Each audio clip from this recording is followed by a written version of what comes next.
It's time now for our Great Day Morning Mix.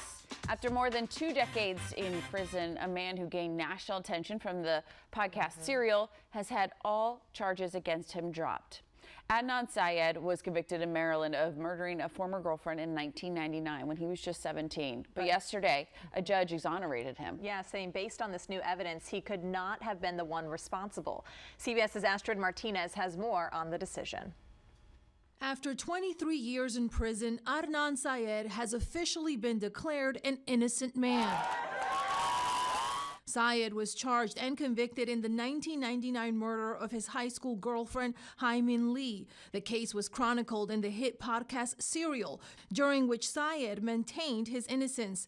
Yesterday, Baltimore prosecutors announced they agree and abruptly dropped all charges, citing a new round of DNA testing.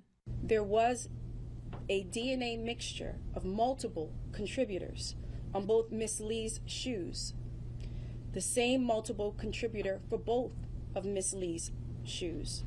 And most compellingly, Adnan Syed, his DNA was excluded. A Baltimore judge last month overturned Syed's murder conviction and ordered him released from prison.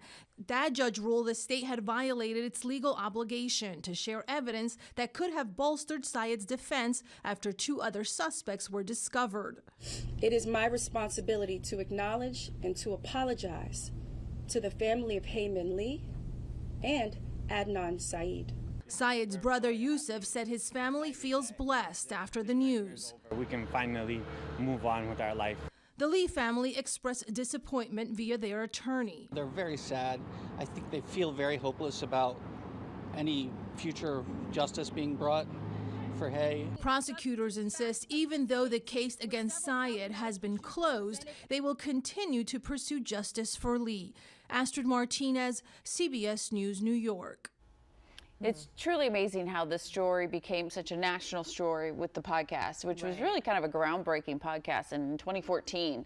Yeah. And they've been fighting for this ever since. But the thought, too, of the new technology in DNA, the fact that they were even willing to test the shoes that were actually in the trunk of her car so they weren't exposed to the elements, or the clothes that were on her was a little bit more deteriorated. But just a fascinating turn of events. You do wonder, though, will her family ever get justice for her? Right? Now that it's been so long, how do you go back and prosecute that? Well, you think, I mean, they're testing the DNA. They were able to prove it's not him. True. So maybe there's a match of what they were able to test and find. Yeah. So we hope for justice for them and some peace for both families. Right. Some closure there.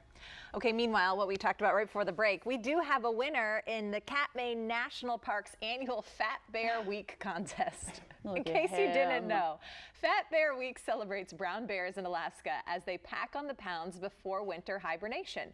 Bear 747 was crowned this year's champion, marking the bear's second title in 3 years. Wildlife officials believe Bear 747 weighs as much as 1,400 pounds. Did you hear there was this cheating scandal involved in this? Because it's all online voting, and they saw about 6,000 votes came in for the second place bear one day. So they realized they were spam. Bots or spam. Yep, so they had to eliminate all of them. The Fat Bear contest would have cheating scandal.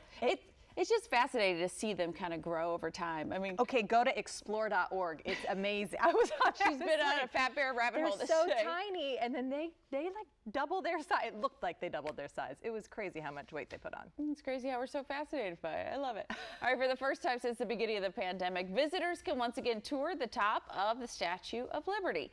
The National Park Service reopened the crown portion of the statue yesterday. It has been more than 2 years since the public has had the chance to view this part of the statue. It was closed off to visitors during the start of the pandemic in March of 2020, but it slowly started to reopen over the last few months. Now you have to wait till November 8th was the first day that I saw on the calendar that you could book tickets, but they're just over $30. I actually thought it might cost more to go up to the top. That's not too bad. Is it stairs? Have you ever done it? No, I've never done it. You can come from either New York or New Jersey. There were options to get out that to take a boat out to the Statue of Liberty. All right, meanwhile, the formal coronation of Britain's new monarch, King Charles III, will take place on May 6th. Charles became Britain's monarch last month following the death of his mother, Queen Elizabeth II.